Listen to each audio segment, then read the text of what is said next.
Okay,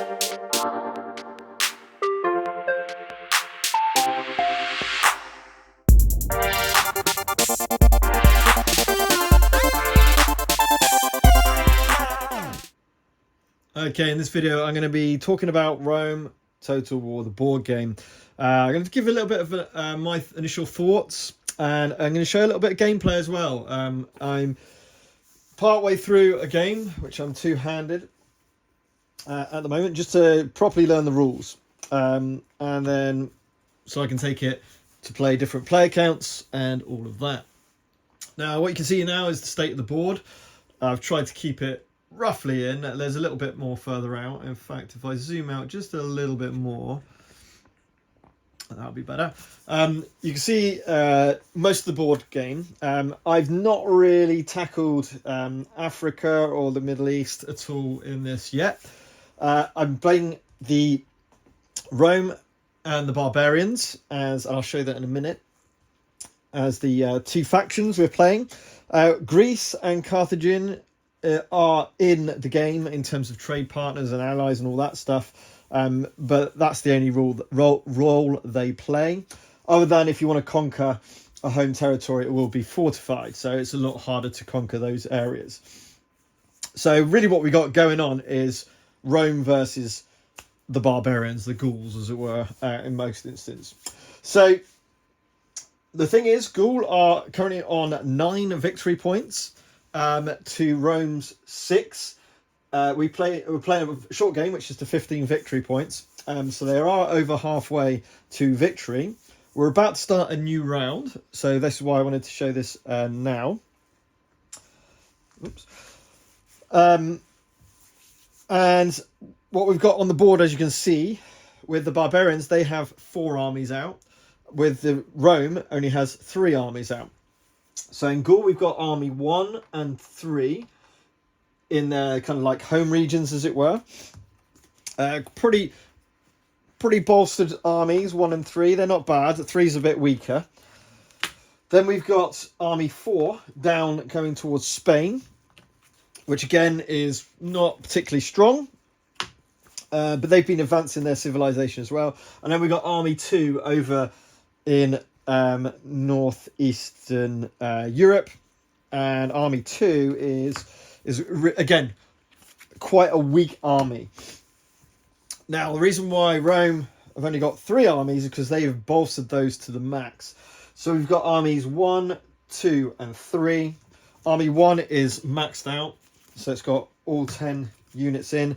Army 2 is pretty much solidly maxed out as well as army 3, so they are much stronger armies. We've also gone through the Marian reform, which means that we are now in imperial Rome rather than republic Rome. So you'll see that your units are better, basically, as we go through the game. The ships, we haven't. I've not had a ship combat yet, although we have got ships occupying similar spaces. Army 2 for Rome got sent over through this ship to start taking over Spain and getting a foothold there, and maybe we'll see a little bit of battle going on through that. So I'm going to go through each phase, and then it'll make a bit more sense. I can show the player boards, so you get a bit of a better idea. At this point, though, I just wanted to mention about the rules. It's taken me a fair amount of time to figure out the rules of this game. The rule book itself is pretty bad. Well, it's not pretty bad, it's very bad. There is no index. There's no kind of keyword index. There is over in this reference manual. There is this, which is great, but it just tells you a definition of the keyword. It doesn't give you a page number to go to find out how it works. And then this has been done in kind of examples. But again, you've got to read through it all to kind of understand how some of these work. And then it's figuring out how different cases and different examples work without any real solid rule references. It's really bizarre. I mean, you get this, which, to be completely honest, other than these keywords, is a bit pointless. it's a bit. I mean, why haven't they got the kind of stages through? I know the campaign phase sequences here, or you know, a battle progress, like this battle sequence, but a little bit more detail down the bottom of the corner. As a cheat sheet, this is fantastic. This is brilliant. This is for the agent phase, and use this all the time. This is a great. That's quick reference sheets, fantastic. That side, yeah.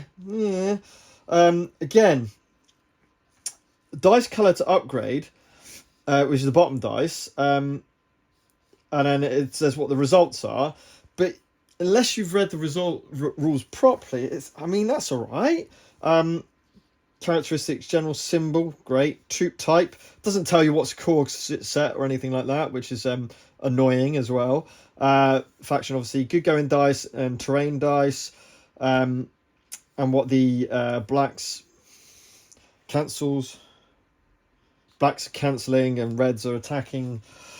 So that's really good, but you don't need that as a reference, because once you understand what the different parts that should be and it is in the core book, but they could have made that better, that side better, like they've got with that side. The battles, it takes you through, but again, it took a while. It did take a while to kind of figure out how it does it. I'm probably still not doing it perfectly right. We will see. If you comment below with any mistakes I do make, but we will see. I'm gonna wait for a solo game until the official solo rules come out in wave 2 of shipping, which I've been assured is how the solo rules are going to become. I'm not going to print and play it myself. I can't stand doing stuff like that. Especially when you have to print out like resources, like the battle boards and all the rest of it. So fingers crossed that everything will come in wave 2. So we got initiative first of all. 1, 2, 3, 4. Rome at the moment has no. So let's scoot down, and I'll show a board. So, for example, Rome has no money at the moment. It's coffers. They've developed through all the second. In fact, both have developed through the second and already one on the first. Okay. So they can get Praetorians now, which are really, really strong. So they've got some Praetorians in their deck. We also have got extra agents for both and extra agent actions for both as well. Okay, so that's 100% true for both of these. So in the agent phase, you can really do quite a lot. So we've got 1 to 4.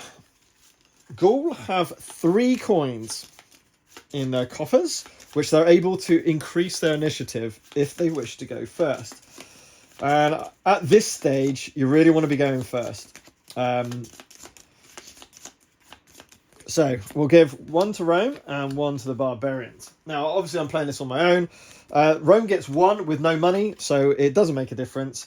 The Barbarians got 2. They would probably really want to make sure secure that win. So they're going to chuck in 2 gold, change that into a 4, just in case Rome got the 4.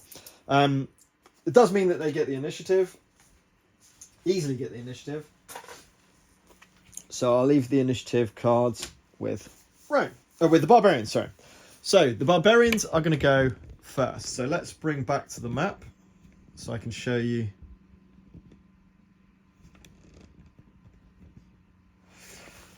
What's going on. So with the agent phase, we make sure everybody's got now 7 cards. No one left over. They were all used in the campaign phase or whatever it might be. So 1, 2, 3, 4, 5, 6, and 7. 1, 2. Let's shuffle up the discard. Oops.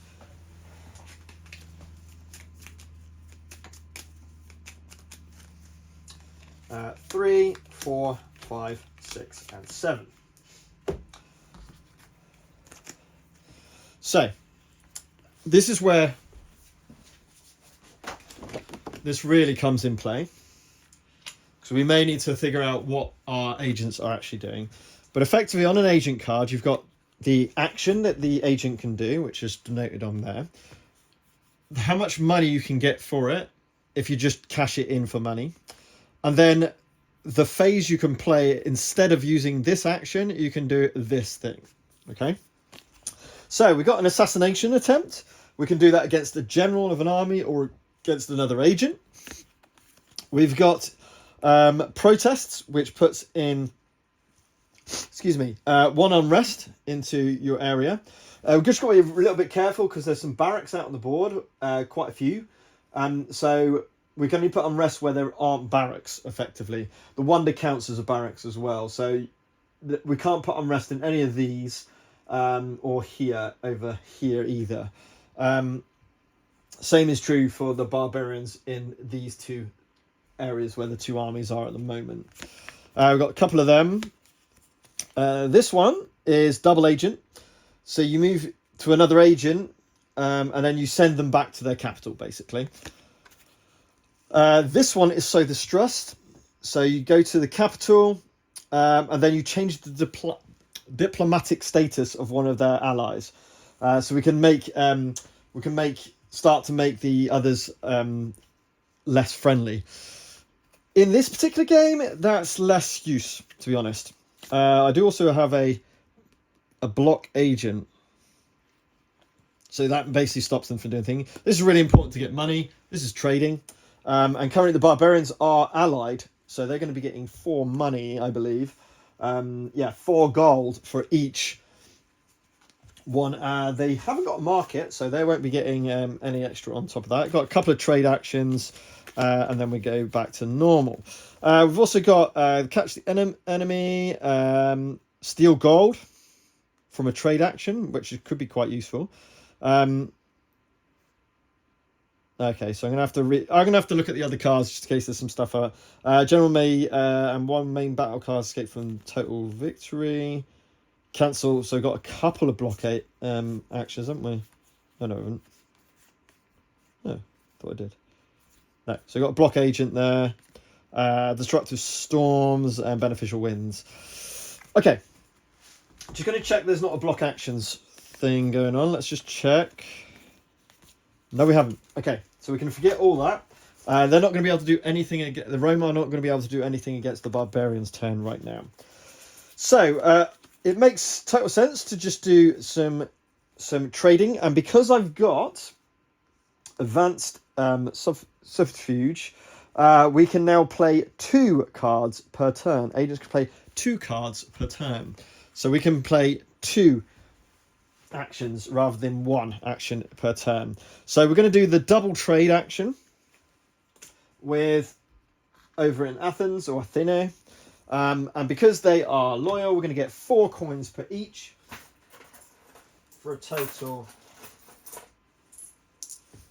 of 8 coins. Those lovely metal coins. Takes them up to 9, so that's a good start.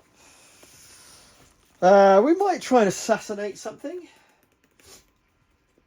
Now, the other 2 are over here and over here.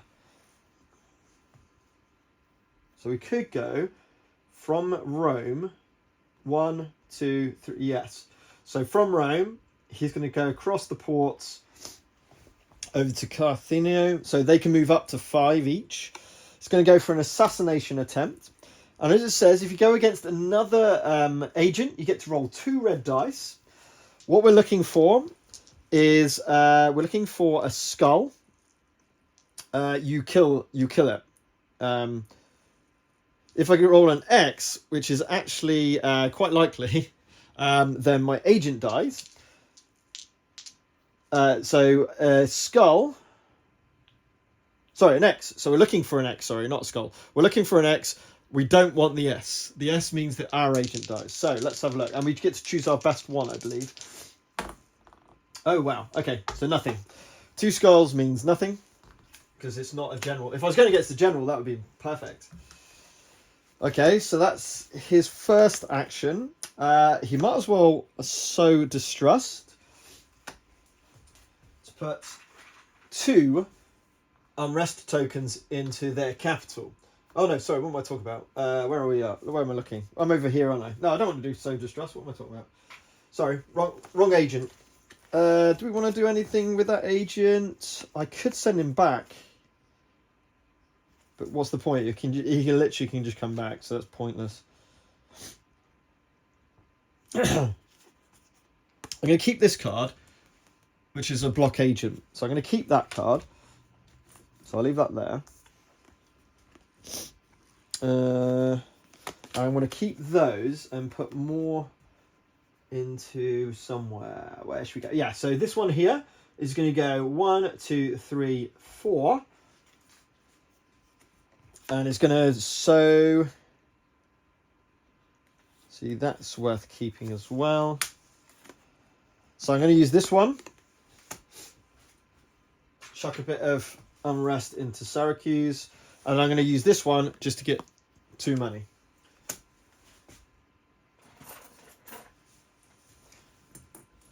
So that's his agent phase done. So now we move over to Rome's agent phase. So they've got this one, which is recruit mercenaries. I don't actually own a mercenary, so that's pointless. But this is really good. Place 2 mercenaries in a home region. The thing with the barbarians, they haven't really got any particular massive income areas other than their capital, so that's perhaps not worth it. Got some trade actions, got some unrest actions. Ooh, untimely death. I'm definitely going to be using that. I've got some diplomatic actions there, which we'll definitely be using. Some more trading, some more diplomatic, and spying on another. Again, bit pointless in this particular idea. Right, so I'm going to use that to gain some money. I'm going to get... yeah, I'm going to use that to get some money. So that's going to be 3 money.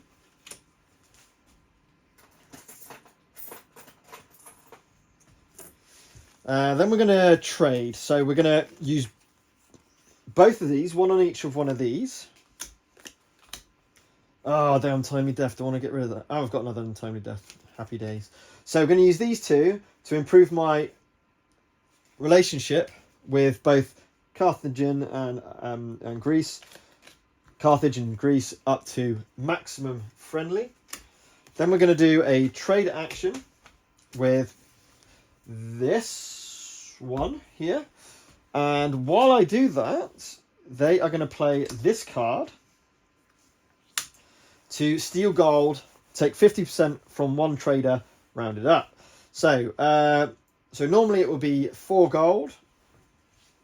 So we're going to get 2 gold each from that ability. So I grab the 2, and I'll just grab some more coins a minute. And then the barbarians grab 2 as well. I have 2 in there spent. I will do a second trade to grab 4 gold.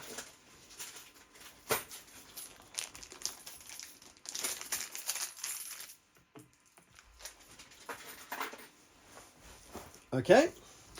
And then finally, we're going to play this in the agent phase. So as it says, it's in the agent phase to random general of another faction dies. Use a d12 to determine. So we got 4 generals.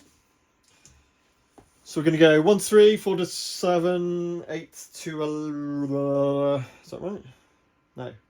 1 to 3, 4 to 6, 7 to 9, and then 10 to 12 in that order. It is a 4, so it's going to be Army General number 2, and he basically just dies. So we've got rid of the competent general, so he just dies. So that Army 2 are without a general. Army 2 are the one way up there. That's not going to really make a difference too much to the Gauls, as it were. Sorry, the barbarians at this point. Actually, you know what? They'll stop them doing that. Cancel an agent action being attempted. Enemy agent returns to the capital. So we had to do that. Oh, no, it's not an agent action. No, I can't do that. They can't do that. That's not an agent action, that's a card action. Anyway, Rome has now run out of its agents actions, and that's the agent phase done. They didn't want to move any more of their characters around. The Rome happy where their 3 are, to be honest. That's absolutely fine where they are. So now we get the income phase, the taxation phase. So we start again with the barbarians. So if we have a little look, I'm going to start over here. Now this is representing 3 areas covered by them. So that's 1, 2, 3, 4, 5, 6, 7, 8, 9. That gets 1, 10, 11, 12, 13, 14, 15, 16, 17, 18, 19, 20, 21, 22, 23, 24, 25, 26, 27, 28, 29, 30. That's pretty big. And if we have a look again, you have to go to the here, and we look at 30. Ooh, that's 3 victory points. That takes them to 12. That takes them very close. And that was 30 exactly, yeah? So, 30 coins. That's massive. Rome. Yeah, I'm not doing so well. Yes, so 1, 2, 3, 4. That's only worth 1. 5, 6, 7, 8, 9, 10, 11, 14, 15, 16, 17, 18, 19. They only have 19. And that's 1 short of getting a victory point. So it's not looking good for Rome. I think Rome have lost this in the short game. Didn't expand quick enough. And it left it too late. I mean, they are very likely to cause a lot of havoc in this next turn. But it's all a little too late, as it were. Now, it's a bit of a shame. They could well have done better. Okay. Yeah. Never mind. So that's the taxation phase. That's how you get your money. You're not going to spend that money until the spending phase. And now we move on to the main bulk of the game, which is called the campaign phase. So starting with the barbarians, they can move their armies. Now, armies move up to 3. If you've got roads, you can go faster, of course. But we've got very little roads out anywhere other than down south of Italy. So, the barbarians really got to think about this next one. They might also keep expanding down over on Eastern Europe. So, we're going to go with Army 2, which is without a general now. That's only 4, but they're all main battle cards. But we've got to be careful. Because at any one point, we have fewer than 2 main battle cards, that army is lost.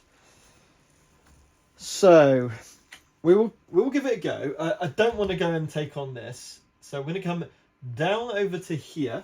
Now you'll notice here it's got a green number 1. So the green number 1, what that represents is the defense. You roll 2 of these dice, and what the barbarians are not looking for are skulls, more importantly, or 2 cross skull. Well, two of these cancels a defeat. So we got to choose one of our characters. Let's go for the Highland Warriors, which does get defeated. We do actually control that area though. Then we're going to go to here. We're going to do one more, and we get nothing. So no attrition there, and we take that, and that's all they're going to do. Well, actually no, they're gonna move 1 back to here. So that's Army 2. Now Army 4 is not massive. It's not massive. It's okay, but it's not massive. I don't think we want to quite go in against their massive armies. Oh,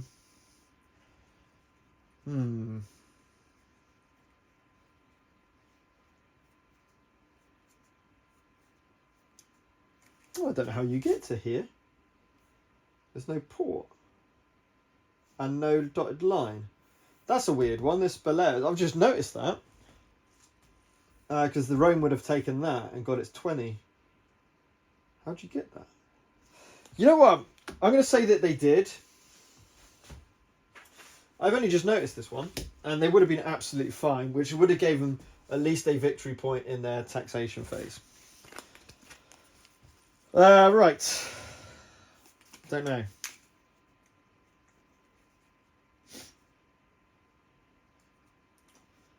I think holding this space is quite beneficial.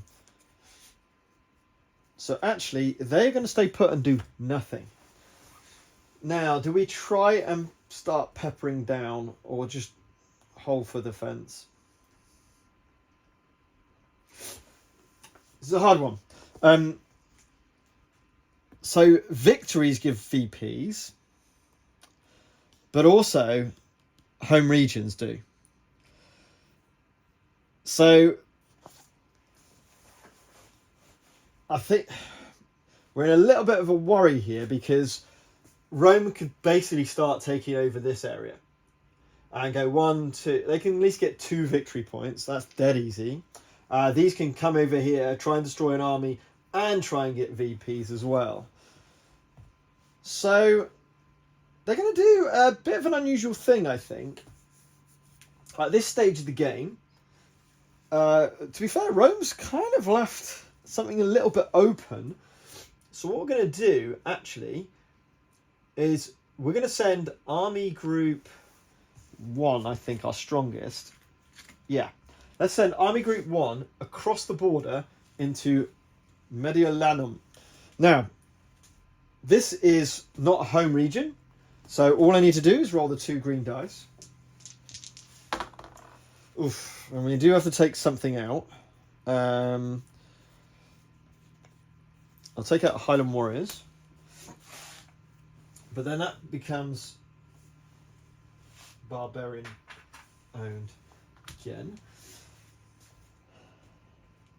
So that was cost 2. Had to go across this mountain range.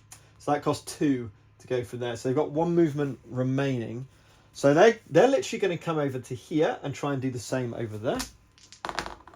They get another death. Not ideal. Probably going to go for...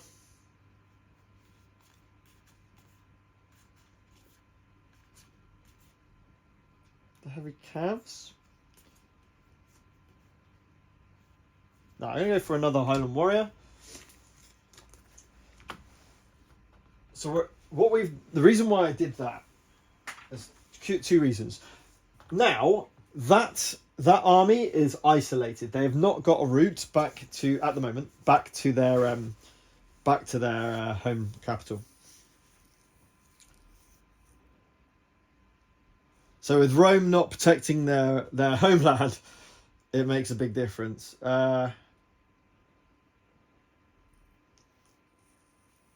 Yeah, I quite like that. That's quite brutal. Now the question is, do I send Army Group 3 into here? Now the only problem with that, no, there is it's got a barracks. So if we have a little look at it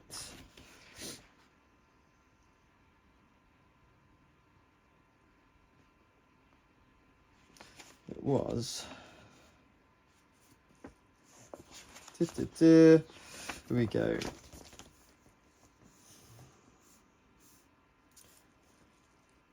Makes a region immune to unrest and rioting, allows recruiting armies, turns a conquered region into a garrison and gives the region a +1 red defense die when it tries to take it, basically.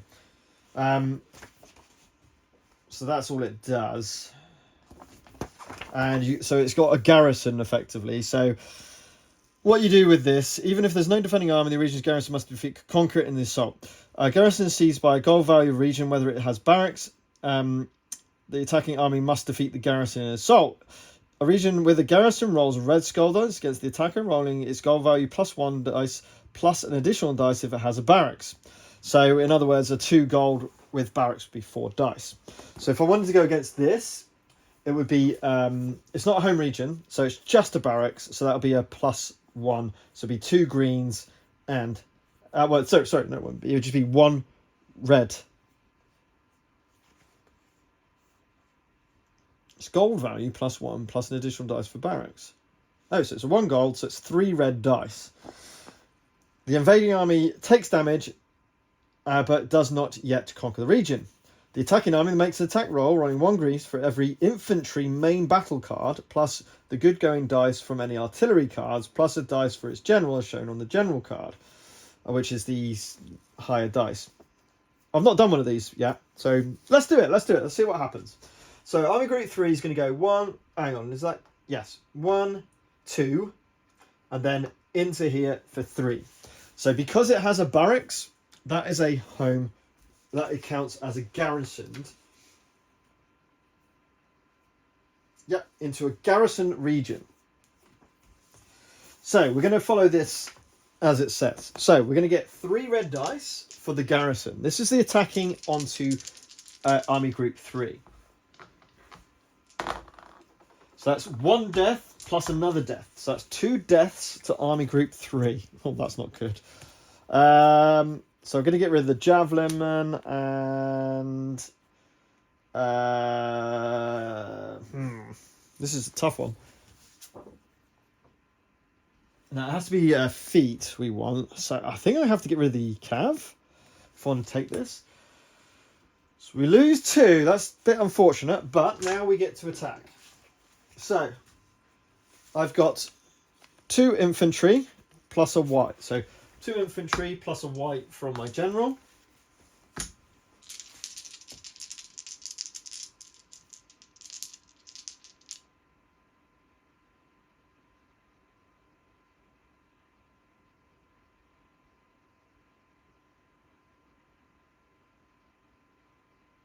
Oh, sorry, hang on.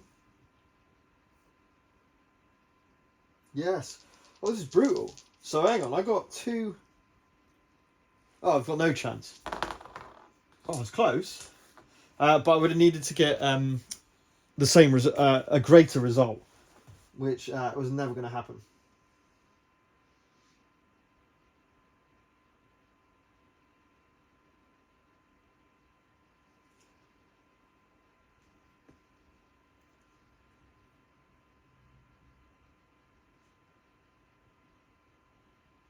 So we stay in the... so that's how that works. You need a decent army. So they just stay in that region, but they haven't owned it, unfortunately. So it's hard to take on Garrison's unit, which kind of makes sense. Interesting. Okay. I think it's time to destroy. That's it for the Barbarians. So we go over to the Romans. And I think we're going to start over here. Now we need some VPs, okay? We also need to stop Gaul from getting its. So we could send Army Group 2 to literally take these 3 regions here. Or do we go for the army and try and defeat these armies? 4. We know that there's, a decent amount of cards in there as well. Yeah. So, Army Group 2 is going to spend 2 to go past the river. And it's going to initiate a combat. So, what we're going to do is we're going to move over to the battle board. This is an expansion. So this is battle play. And then, well, actually, no. No, let's just play a battle as normal. Let's just play a battle as normal for our first encounter. I'll show one using the proper battle board. So we have these guys against, and this is Caesar actually, Caesar's army, against Battle Group 4. So against this army of 2. So, oops, don't know why I just put that. So I'll put those up there, and I'll put these down over next to here. So the player is going to be over here, okay? I actually can use this as a little bit, so we can hopefully see it a little bit better. But effectively what's going to happen is we're going to take it in turns to do the attack. Now the point being, if we look at the terrain on here, we've got 4 pieces of terrain.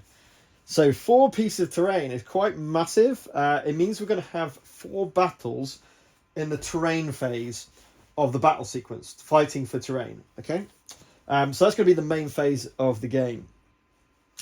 Then we'll move it into the fight for the flanks, which is kind of like your cavalry. Then we fight for the centre, which is the main battle, and then we do an envelope if we've got any cavalry left, and then we do determine who's the victor.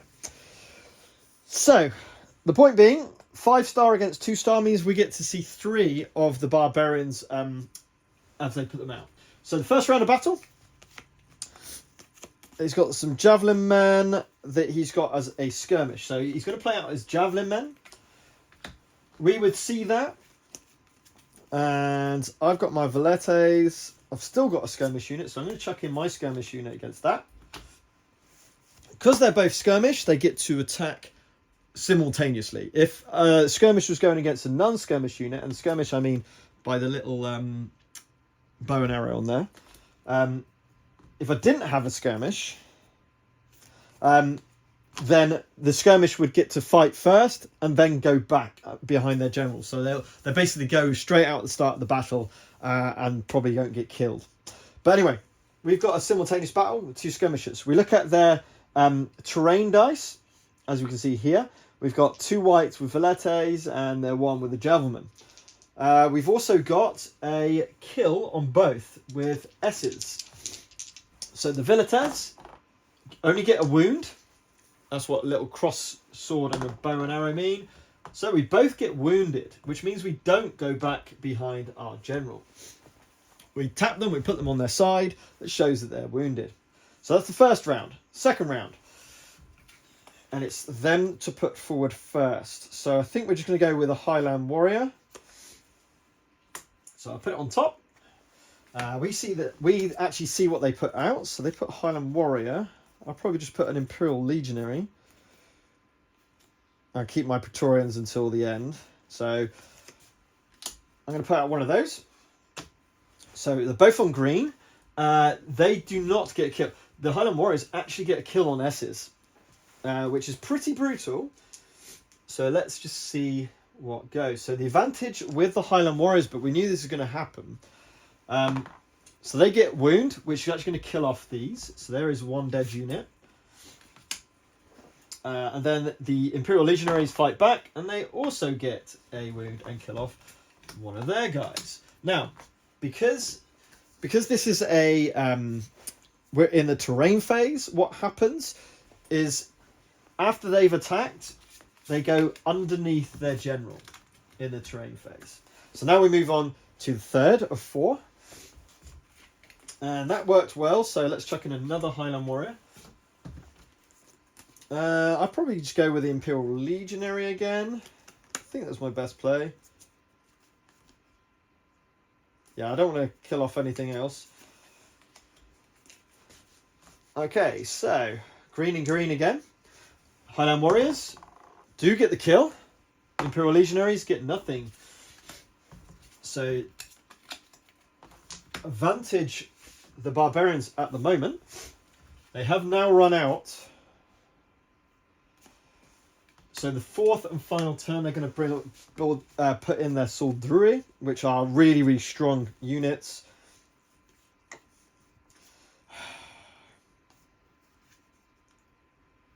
Now, I've got to think this through. Actually, I don't think I can win. With the terrain that was involved with this is not good. I just thought about that. Should I check something a minute?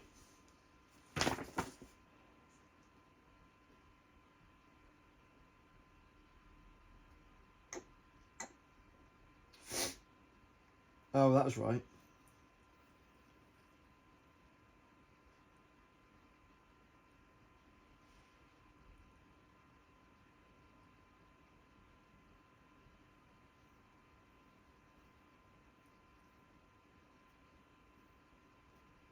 No, it's only if it has a skirmisher.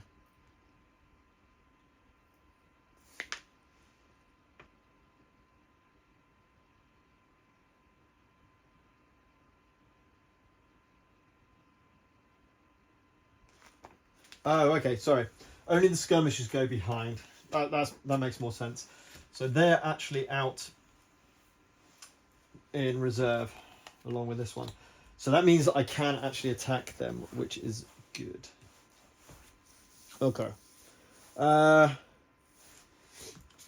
think it's time to try it a little bit better. So I'm going to chuck in one of my Praetorians to try and take this guy out.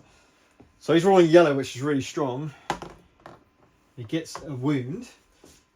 The Praetorian is a yellow-white and gets the kill. So he dies. And that's the 4 of those against. Now we go for flanks. So mounted troops. So they do have a mounted troop. So do we. We have our cavalry against their cavalry. We are now in the good. So now we're playing rolling good dice. So this is going to be green-white versus white-white. They will not be able to hit anyone, whereas they will be able to kill this one if they go through. Let's see what... The Imperials get nothing, and they manage to kill.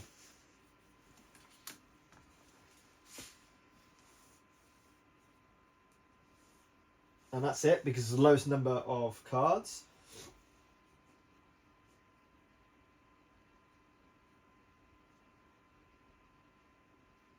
So that's it. That's effectively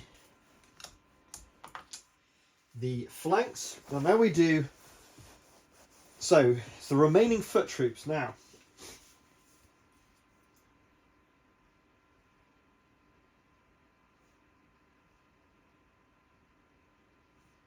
I just wanted to check. Or in the cards next to their general, yes. So I can attack basically these 3 without getting attacked back. So he's going to be safe, which is the good news. So all we need to do now is less than 2. We need to take out 2 of these guys, and then we're going to have a total victory, which would be really good. So we're going to start with skirmishers. No, but now we go artillery. So artillery...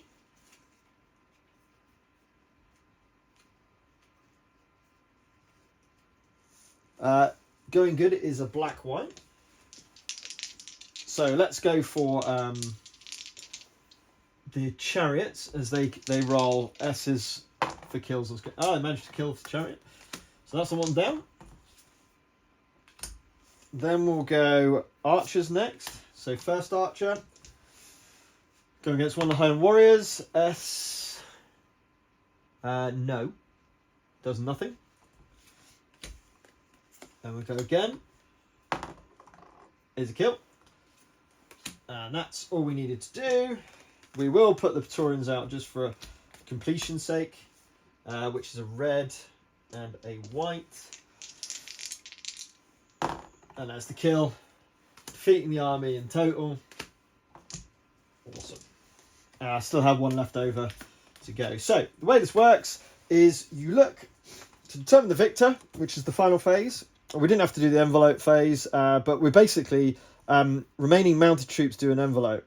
Didn't have any remaining troops anyway, mounted troops anyway, so it doesn't really matter. So reduced to less than 2 battle tiles is destroyed, and all cards are placed into the reserve stack. Boom.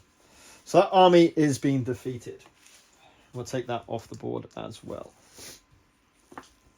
Next. If you're victorious, destroy an army that started with 4+ troop cards, which we did, we get 2 victory points. They go up to 9.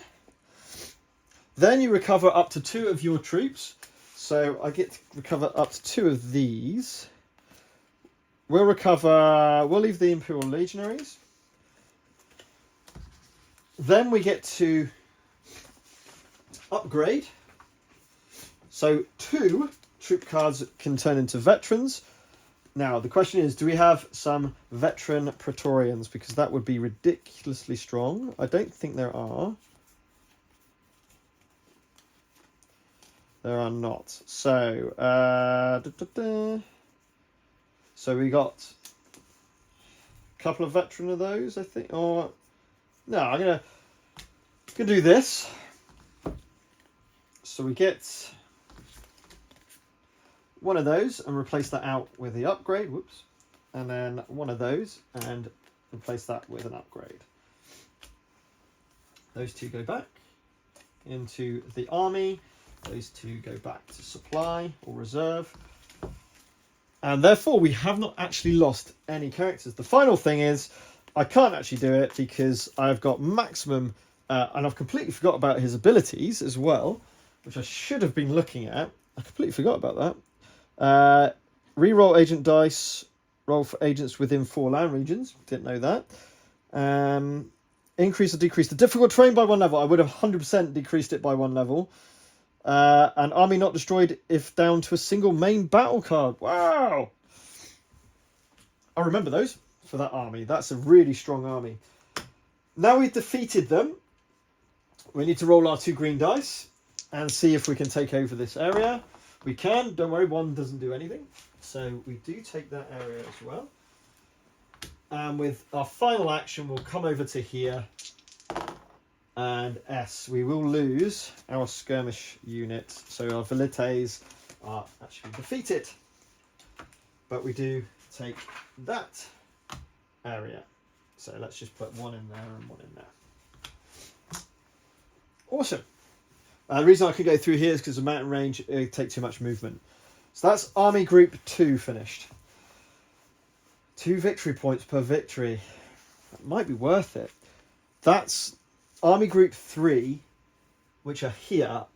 Sorry, not that. Which are here, are a little bit pointless to take on. Because I can only get a maximum of 1 victory point. But Army Group 1, I definitely want to take if I can. But I've only got my 3rd army. It might be a bit tricky. 2 terrain. Right, question is, who's my... it's a mediocre general as well. Oof. Whereas I got Scipio. Don't know.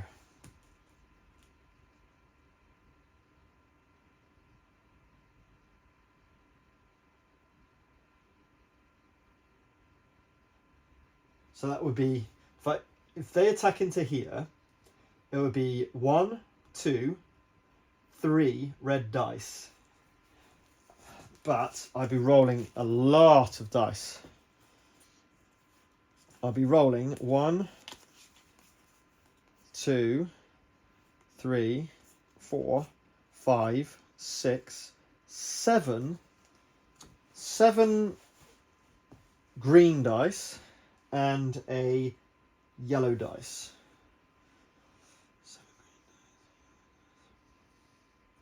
Let's give it a go. See how we go. So because we're attacking a home region, and it's also got a barracks, we're doing this because we can get VPs. This is how we get VPs. So that's only 1 movement point. So 1 movement point. So it attacks with 1 plus 1, because it's a cost of 1 plus the 1 red dice, plus the barracks red dice. So their result is a kill, a skirmish. Now, do we have any skirmishes? Yes, we do. So skirmisher goes down. 1 kill and 1 kill. I'm tempted. I mean, the Praetorian, they are really strong, but they're not infantry. So I'm actually going to kill off one of those. So my final velites is gone. So they're gone. So now we've got yellow for my general, plus 1, 2, 3, 4, 5, 6 green dice. So I'll do these twice. So my yellow, I get a X, might matter. Then I get another X. Oh, I need kills. I need kills. Come on. Ooh. Right. Okay. So let's just read this. That's ridiculous if I can't.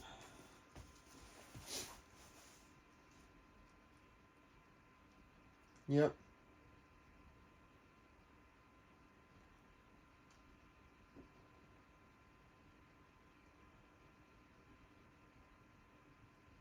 Ah, okay, X's. Right. I see. So 1.5. I get 1, 2 kills. So, yeah. So that actually counts as more. It basically counts as an extra cross sword. So that would be 2 kills. That would just be 1 kill. And a skirmish, obviously. Cool. So we do succeed. Then the assault is successful and the region is conquered. So we take control of the area. We did lose a couple of units there, which was, you know, understandable. But because we invaded an enemy, it's only worth 1 VP. But 1 VP is better than nothing. And now we've made a route in. So we're going to go next over to here, which is now going to be 2 red dice going in, which is a kill. So let's just get rid of my cavalry, just because it does nothing. So I think this is the same. 1, 2, 3, 4, 5, 6. Yep. So same again. Got the kill, which is now equaling their result. And then we've got this twice. Oh, wow, that's a massive score. Easily win. So we easily win against that. That's another victory point, which takes them 1 behind. And we have now taken over. And then the final action is going to be going over to here or here. I think we come over to here as the 3rd and final move. 2 red again. A skirmisher only, which I don't think we've got any of now. We have not, so we don't take any casualties.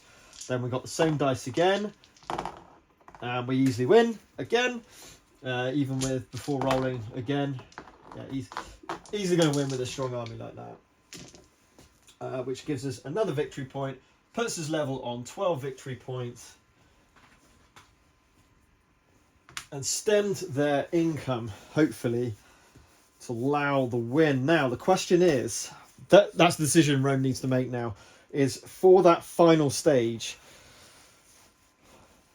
because they can both get a victory point for just leveling up their developments completely. That will give them an extra victory point, take them to 13. And then can they get these regions? If they can get the regions, there is an agent phase first, before that taxation. So if they can sow a load of unrest around the board, then it's looking pretty heavy. Or they go for the kill. Because what they could basically do is they could come round. They're a bit stuck here, if I'm being completely honest. They go 1, 2, 3, and then get potentially another 2 victory points. Yeah, they're going to go for that. So Army 3, I'm going to move over here for 2 victory points to invade yet another home territory. So it's, again, only 2 red dice. That's a 1 kill. I think we're just going to take out my cavalry, as per usual. Have I got any siege weapons in this one? No. Got no siege weapons in any of these. So therefore we've got a white dice on our mediocre general. We've got 1, 2, 3, 4, 5, 6, 7. So we get nothing on the white. We get a kill and an S. So we've won. And another kill. So yeah. So we do succeed. That's another victory point. Takes Rome to 13. And then his final move will be up to here. Same again. That's a skirmish, no skirmishes, so it's no kill. So nothing. Absolutely massive roll. Absolutely destroyed them. So that's another victory point. And with Rome's military dominance in this round of the game, I thought this would be a bit of a fitting one to record. You're seeing that Rome is now taking over Europe. And that is their movement done. They have finished. And that is the campaign phase. So now we move over to the spending phase. So now the question is, we are not going to get... this is going to be tough.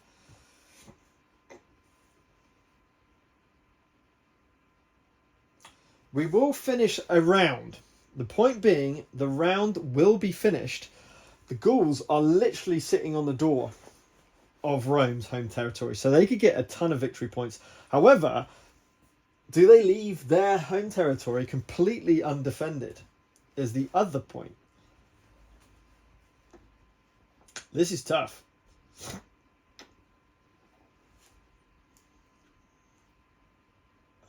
Because they could just create an army here. Or even in here. No, they can't create it here. That's not theirs anymore. Or they can create the army in this area here. Probably better to create in their capital. They're going to do that. They're going to start by creating a capital. So they do get a 2-star general of Hearthguard with a 3 Scudari. So 2-star Scudari. Right. So that's free. That's completely free for the Gauls. So that's going to go in here. Then we're going to spend some money. So 3, 4, 5, 8, 12. Going to spend the 12 gold to completely upgrade our development tree. So Tareem's on green, no envelope possible if 2+ terrain, free assassination each turn, and no, I can now put Lowland with Highland warriors and all the rest of it. That gives them a victory point. Now they're going to bolster some armies. So this army group 4 is going to get bolstered, definitely, and so is 1 and 3. 1, so I need these to really just bolster up as much as we can. So they need some Highland warriors. So let's see what we've got. 1, 2. We've got some javelin men as well. 3, 4, 5, 6. Sorry, I'm just checking.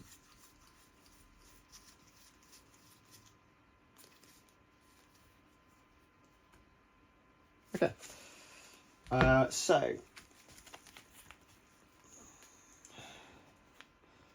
there is literally no point in having skirmishes. So 1, 2, 3, 4, 5, 6, 7, 8.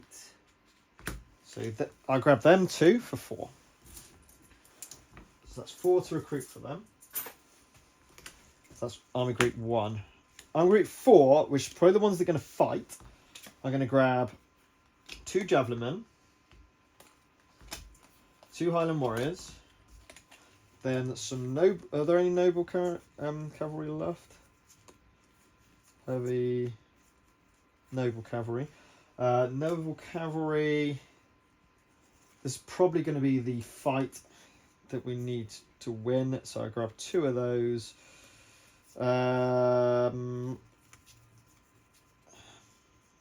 So 2 of those. We also need 3 to... Oh, that definitely needs to go up. They can only take lowland warriors though, so yeah, we'll grab those. So that's going to be 2, 4, 7, 10, 12, 14, 15, 16.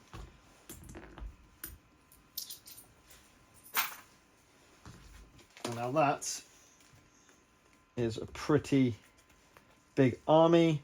And then 3s, we're going to chuck in a load of cheapy characters just to bolster it up. So 1, 2, Lowland warriors, 3. So how many we got? We got 11 spend. So 1, 2, 3, 4. Oh, hang on. Wait. Let's get some barracks out. What am I talking about? We need to defend our from easy wins. So barracks, barracks, and barracks. So that's gone 2, 4, 6. So if I take those away, that's 5 left over. So we have 5 to spend. So let's spend the 5 on these. So that's 1, 2. Well, in fact, if I get 1 slinger, there we go. That's 5. Boom. Done. So they bolstered up their armies, bolstered up their defences. To try and stem this flow if we can take it on. Now, I think Rome have got a pretty big army. Their first army is a little bit weakened, which are these over here, which I probably want to go ahead with. But we need to do this. So it's 3, 4, 5, 8, 11. So spend 11, which gives us 15 victory points. It also gives us a ton. Ignore unrest and riots in home regions. So therefore they disappear. And I get an expert assassin as well. It's looking pretty good for the Romans. I think they will start to bring in this same idea with a couple of barracks defending their home regions. So that's going to cost me 4. I do get a free road build every spending phase. Oh, that's... If we do that, we could do a wonder. Do we get... No.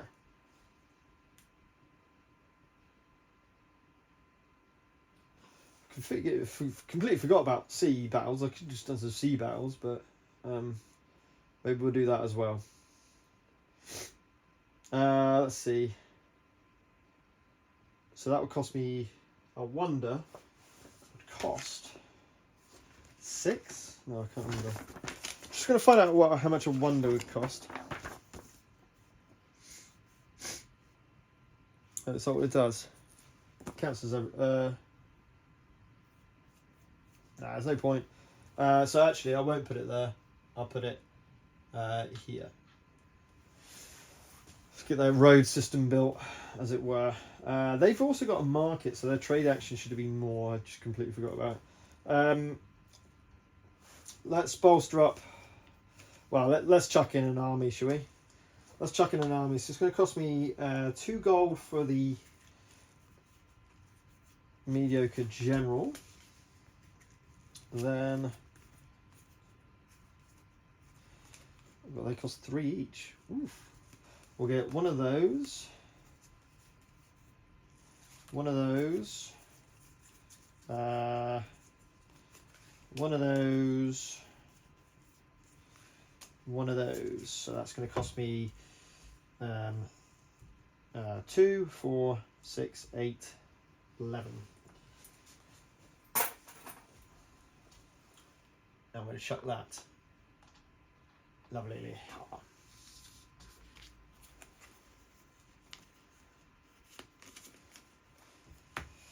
Leaving me 2 gold, so let's just grab a archer with 1 for that final 2 gold. Beautiful.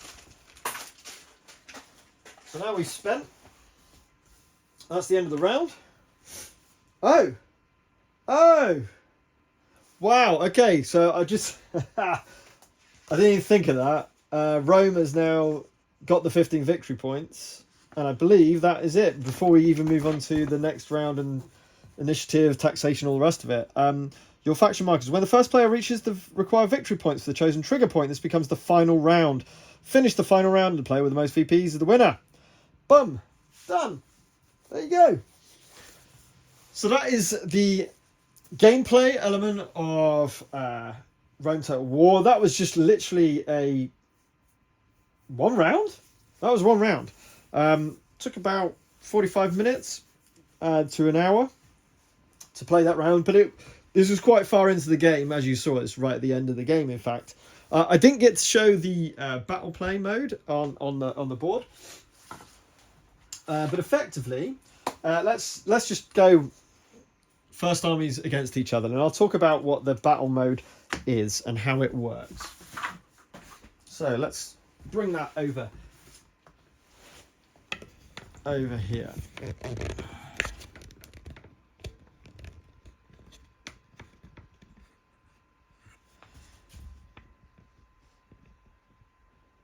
Right, so this is your battle board. You've got 7 sections, okay? You've got 1s, 2s, 3s, 4s, 5s, 6s, and 7s. You've got a middle section as well. For argument's sake, we attack into a 2-rock northern Italy terrain. So, because it's rocks, oops.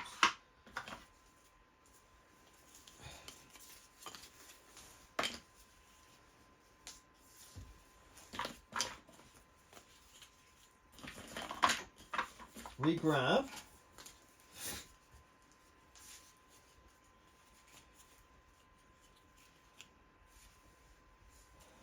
all the terrain tiles, all the rock terrain tiles. Give them a shuffle up, and we're going to go and grab 2 of these.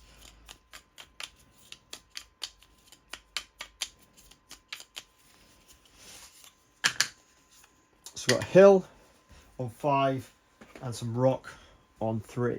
So the rock just goes on 3, but the hill goes on 5. Now, you can capture the hill with the best general. So, where are my 2 armies? That one and that one. So we've got Scipio Africanus at level 4, and you've got a mediocre general at level 2. So these have an ability or a chance to take the hill.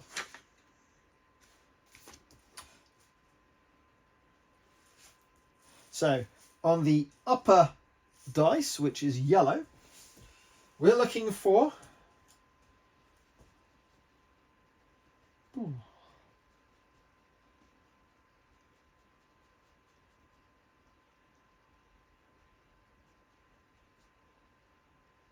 and then so that's yellow, sorry, that's a white for those. So they're fighting for this hill.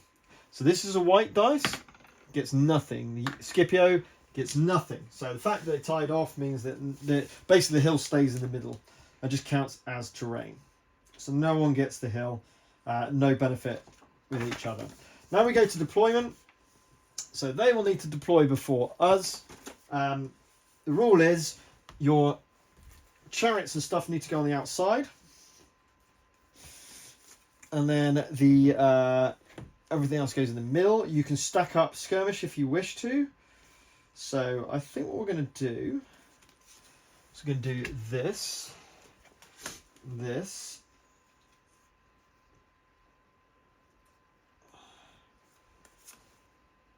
this,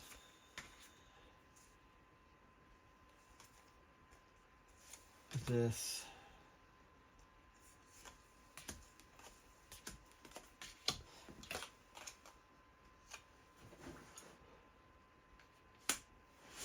like so. Okay.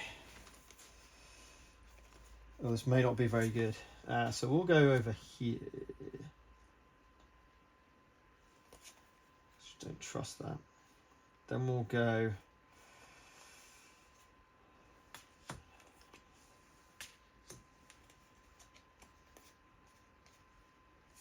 He's definitely going to go here. The hill doesn't provide anything for anyone, so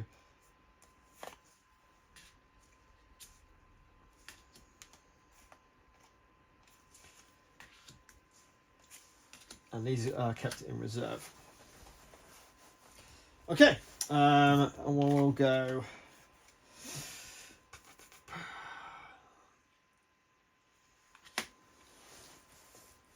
Try that.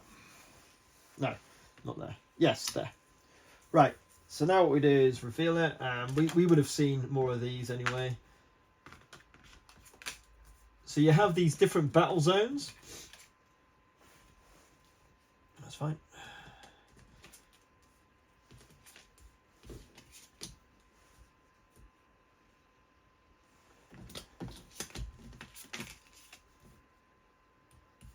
He's got Mercenary Expert. I don't think that's going to make a difference, is it?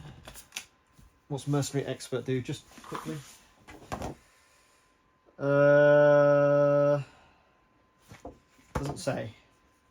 Mercenary Loyalty.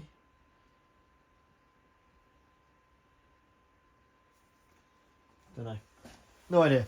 I can't see Mercenary Expert. Interesting. Okay. Whatever. So, this is the battlefield.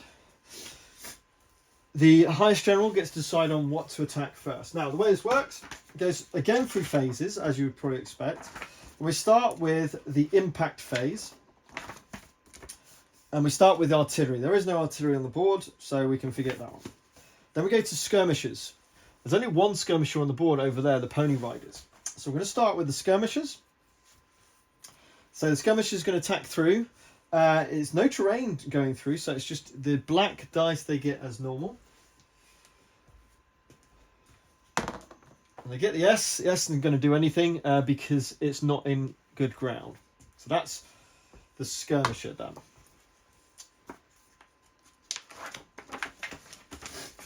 Then we do the charge combat. So, let's make sure we get this right. Ooh.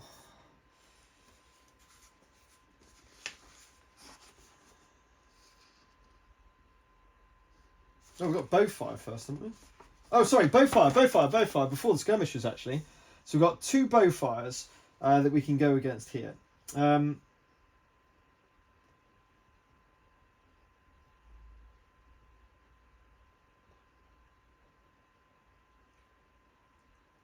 So, we've got bowmen and bowmen. So they're going to shoot against these with their good dice. So they're green dice. So this one against this one, nothing. This one against this one gets a wound. So to represent wounds in this game, on this mode, is we put a little blood mark on there. 2 blood marks and they die. So that's the bowman and that's the shooting. So that's all those done. Now we do the main phase. So he's obviously been, he's been, and that's been. Let's go with my main unit. So we go with the top dice of the general, and this is not rough terrain, so we're going for the good dice. Green, yellow. I mean, sorry, not so we've got just normal terrain like rocks. Sorry. So we're looking at the same thing anyway. We get the S, which is the kill. S is the kill. So they do kill those. They get to fight back though. And they also get the kill. So these two are being defeated. The one that was with them goes back and downgrades a level, I believe. So it goes down to 3. Because he was defeated. The unit he was with was defeated. So that's now been.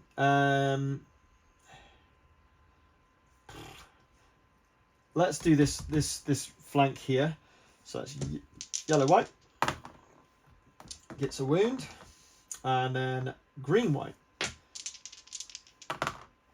gets a kill. So he's dead. He's wounded.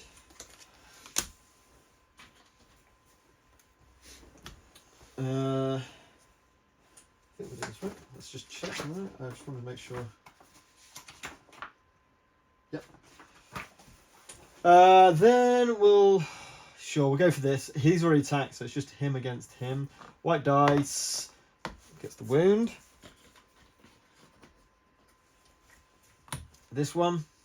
So that's going to be yellow, green versus yellow. So up there gets the kill because kill's on. And here gets the kill. So they both... Oh no, sorry. What am I doing? This is rough terrain. My fault. So green, white, nothing.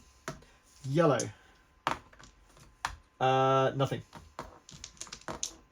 So nothing. This one here.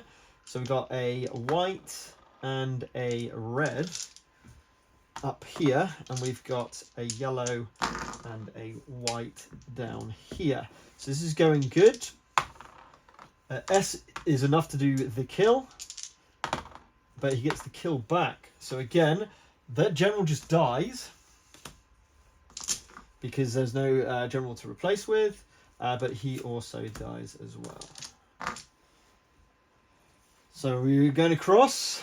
Now we have him having a free attack against him, doing a wound. And then these two battling it out. So this is good ground, so it's going to be a green dice over there and a yellow-white over here. He gets a kill. He gets S. He gets a kill. So, whoops. That's being defeated. That's being defeated. Okay. So, that's the main battle phase, as it were. Charge combat, as it's called. Then we go to exploitation. So put all remaining foot skirmishers off the battlefield. They've done their job. There's no foot skill. Then reserve troop cards to the player's side any file. So actually, I want to protect this flank. So they're going to come in here. I haven't...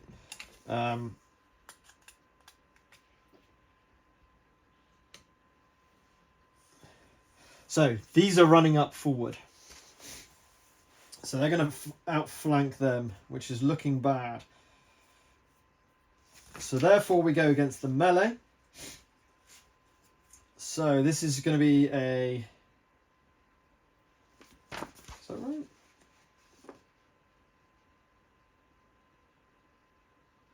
Yep, so now we go for the final kind of like combat action. So what we got here are more attacks. Now I still get to choose where to go first. Now this might be important because if I can take out something, there's potential to carry on. So let's go with this against this. So yellow white is terrible, absolutely awful. Never mind. Green white, he doesn't kill him either. So nothing happens in this flank. Let's go for this flank, which is a yellow dice against a green white dice.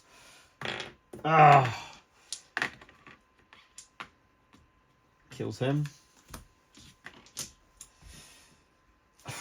Then we're going to have to go for this one. So it's going to be this one against this one. White against green. Bowman always shoot first. I should have remembered that. So he does a wound. It would have made a difference anyway. And he kills him off. So the ghouls really have eliminated.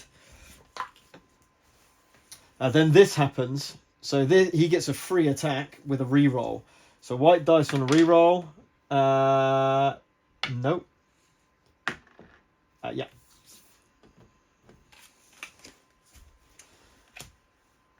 Very nice. Then he's got nobody to target. He could support someone on either flank, but that's not going to happen.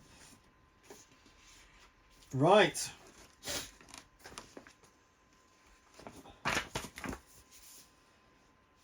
Then you have Siege of Garrison Unit, Battle Play. Oh no, that's it. That's it. If I remember rightly.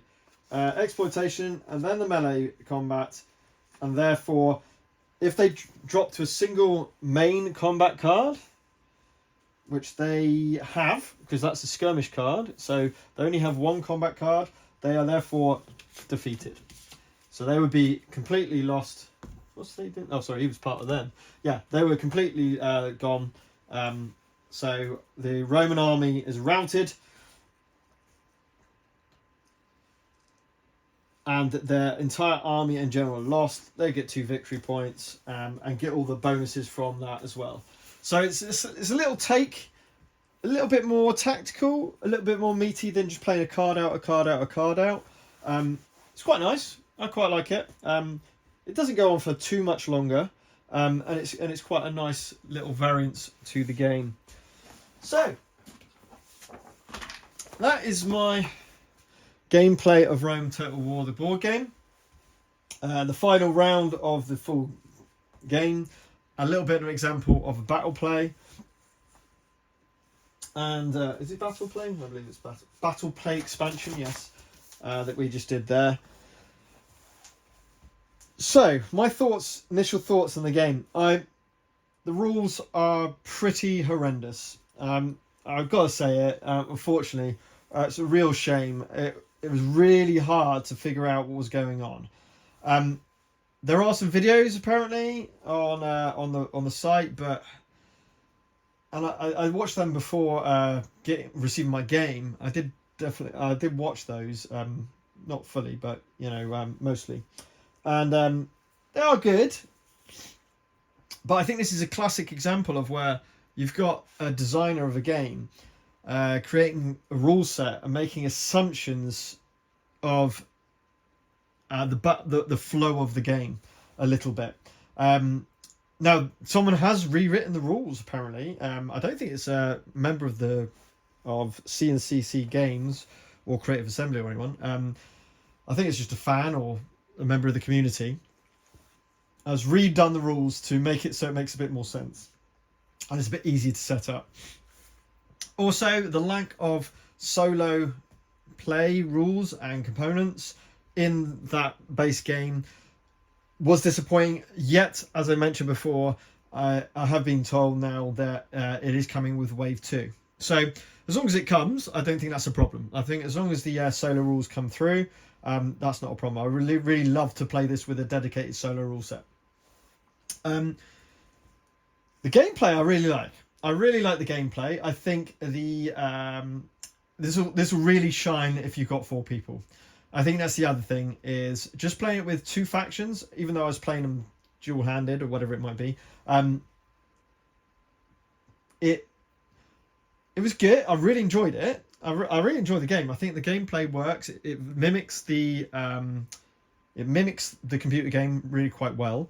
The idea of that taxation phase and everything else. I think with 2 players, it's too easy to spread and get those victory points at the start. Even though I was sure the Barbarians were going to win with their VP lead, but in that final turn, Rome just literally steamrolling over the garrisoned regions. They perhaps need to be defended a little bit more from the Barbarians, but it's quite thematic. Got that slight development tree, which is quite cool. I completely forgot. Oh no, we didn't get to that.